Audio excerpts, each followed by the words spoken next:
Today marks 1429 days lessons I learned and continue to learn with you. I hope these insights will inspire you, support your dreams, help achieve your goals, and empower you to become the person that you want to become. Again, tomorrow I'm moving to a different location. And I moved last 4 years, probably like 20, 30 times, I don't know, like a lot of times. And it might be that I will stay a little bit longer in next place, maybe about 6 months, maybe less, maybe more, we'll see. But today I was thinking about when you're moving, I think one of the key aspects of really putting yourself in the best position to succeed is always about inner environment. Because external environment could change over and over and over and over again. But what's the key for success? I think really mastering what is inside. Because when you change an environment, external environment, but an internal environment is in great condition, it doesn't matter that you moved. It doesn't matter that you change conditions. You're able to really persevere through resilience, through resourcefulness, through adaptability, through flexibility, through knowing who you are. I think that's the key part of truly succeeding in life, because some changes, some moves will be dictated and brought by life in general. And some changes will be brought by yourself. And I think that's, again, is very, very important to understand how to really master your inner environment. Because when you master your inner environment, the external environment will take care of itself. I think that's one of the key aspects that sometimes people miss, and we miss, and probably I missed a bunch of times, is that we focus on the external fixes. We're trying to fix external life, external environment, and the probably the worst part is that we're working so hard, but I think that sometimes the easiest thing to do is fix it and complete your inner environment, and then external environment will be fixed and be better byproducts of inner environment. So today I'll share 4 dimensions of your internal mastery. And this is a very simple topic, but I think that's very, very essential. As I shared, if you have inner environment in place, all the things that's going around you will not be as difficult as it could be.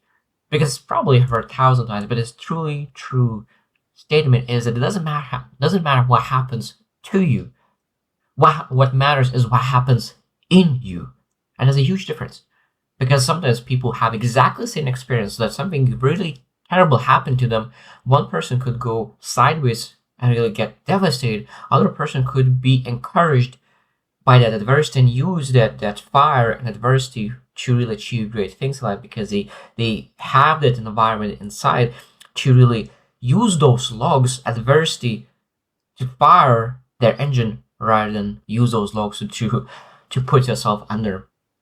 So the number 1, and probably the easiest one, and I think that's again sometimes it's very, very hard to understand, that the simplest things sometimes are the most neglected. The simplest things are the most neglected because it's so simple. So why knowing that it's so simple, why so many people don't do it? That's the main reason. Because it's so simple. They think that, I will be able to do it tomorrow, I will be able to do it after a week, because it's simple. So the first one is energy and physiology. So that means how you move your body. And probably the most important part of the foundational layer is the energy side. The energy. How much energy do you have to pursue your vision? How do you energy to really invest in nurturing relations? How much energy do you have to reflect and build something, execute? Because there's 3 most important resources: is time, money, and energy. It doesn't matter how much money you have, it doesn't matter how much time you have if you don't have energy. So energy is important thing. So when I think about energy, of course, so that means that we're able to look into all the habits we have in place to improve that. And that means that of course, you're not able to have great inner environment if you're lacking energy. Then it's poor sleep, poor nutrition, neglecting your exercise, not moving at all. Those all things will lead to lack of energy, and lack of energy leads to lack of inner environment that really leads to succeeding. I think that we need to understand that when we do not have energy, that leads to less emotional capacity, less mental capacity, less spiritual capacity as well, because you have less ability to really focus on things that matter. So rather than really focus on the things that matter, we sometimes we even go to coffee shop, grab coffee to really increase our energy, that we are able to do the things that's necessary to be done. So that means we're wasting every single time half an hour, maybe even go to coffee shop. So though every single day going to Starbucks, let's say, or going to a store to buy energy drink, that time when you go to get energized could be used to build something that energizes your spirit, energize your emotions, energize your mental capacity. And that's a huge shift. And being able to understand that what we're able to do to improve our inner environment based on energy. Number two, and then before I go to number two, I think that the most important part is that sometimes we feel that are lazy and undisciplined. And I think that the most important part is not lazy and are undisciplined. But I think that the most important word that could be used in this is we are dysregulated. It's very easy to be lazy. It's very easy to be undisciplined when you're overwhelmed with all the things that need to be done. But when you regulate yourself, when you understand disciplines, when you understand routines, I think that laziness and undiscipline almost disappears. Number two is attention and awareness. So they're steering systems. So understanding, okay, what is my attention? I love the saying that where your attention goes, where your focus goes, that's where the energy flows. And I think that we need to understand that when we look into major things in life, we need to make sure that our attention is on main things.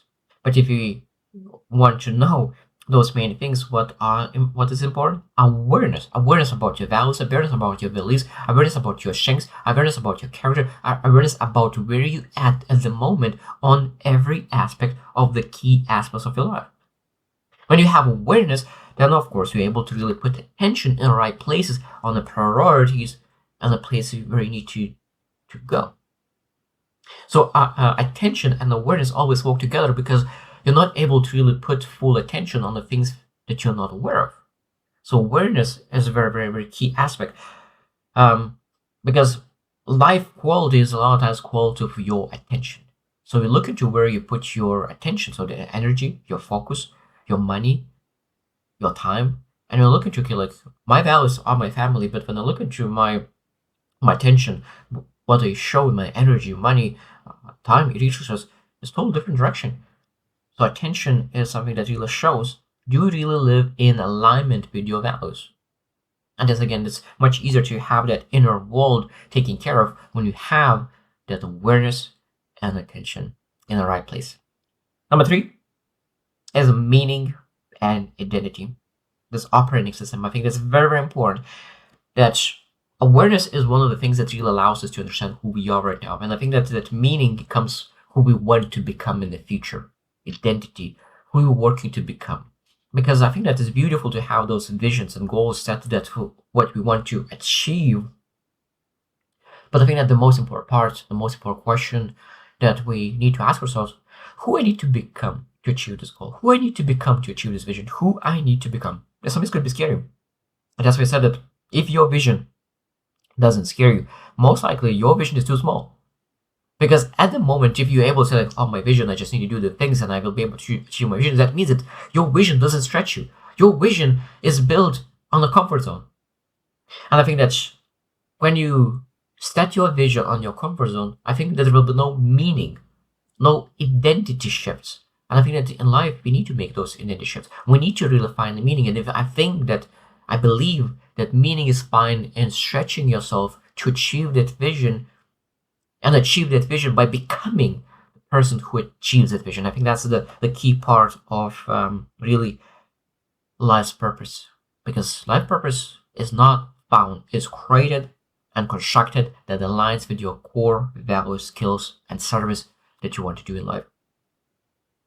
And last one, number 4, is emotion and inner dialogue. And this is probably the last one, but probably one of the most important, is that the climate area. What is the climate inside? Is it cold? Is it warm? And I think the interesting thing about inner dialogue and emotion, because So many times we are so kind, so generous, so compassionate toward others. But sometimes we forget that we are human as well. We deserve kindness. We deserve generosity. We deserve compassion. And I think that sometimes we need to give what we give to others. We need to give to ourselves as well. And that's the thing that I needed to learn as well, because I wanted always about adding value, adding value to other people. And sometimes I needed to really sit down and say like, wow, like I need to add to myself as well. I need to add value to myself and really find a way, because probably one of the best lessons that I learned in life as well. I learned from John C. Maxwell. I highly recommend to look up to him. And he said that you're not able to give what you do not have. And that's what really allowed me that I need to add value to myself, that I could add value to others. And then at the same time, inner peace is a beautiful thing. In an environment that you build, you're not able to teach anyone and coach anyone how to build a proper inner environment if you do not have a proper inner environment as well. And that's why we need to really invest on our emotions. And I think that one of the biggest things that about emotions and dialogue as well, being able to really understand and be aware. And one of the things that I really love is that emotional intelligence is all about noticing not just other people's emotions, but yourself first. Because when you understand that your emotions, it's much easier to really see others than naming or labeling emotions. And then at the same time, sometimes normalizing, because every single person will have emotions that you don't want to feel, and being able to say that's totally normal. When in current condition, in current circumstances, it's totally normal.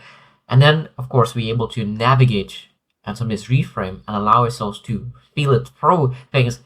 And I think that that's the key success.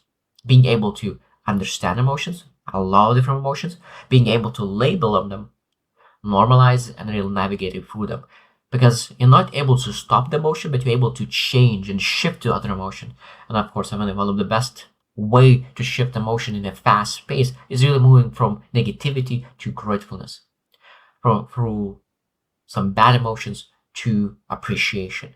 One of the best things that you're not able to have two emotions at the same time, so it will be negative or positive. And if you want to move to positive, being grateful about challenges, being grateful about the things that is tough in you, that builds your character, that makes you stronger. I think that's one of the best skills, is being able to really ask how this one thing that I'm struggling with right now, how this one thing will benefit me in the future. I said, wow, this how much this could help me. This how much could make me better. And when you start to see and visualize the different version of you because of this challenge, because of this struggle, because you went through this, because a lot of people will quit during the struggle, but you didn't quit. You allowed this struggle, this difficulty, this adversity to transform you, to allow to evolve you. And because of that, you're supposed to be grateful and appreciative of this experience, this test, this lesson that came from through this struggle. So I think that is very, very important. As I shared that we really need to develop that inner environment, that, as I said at the beginning, that when we have inner environment in place, it doesn't matter what happens in external environment, we're able to persevere, push it through, and really make things happen. So I hope you just win, and see you tomorrow.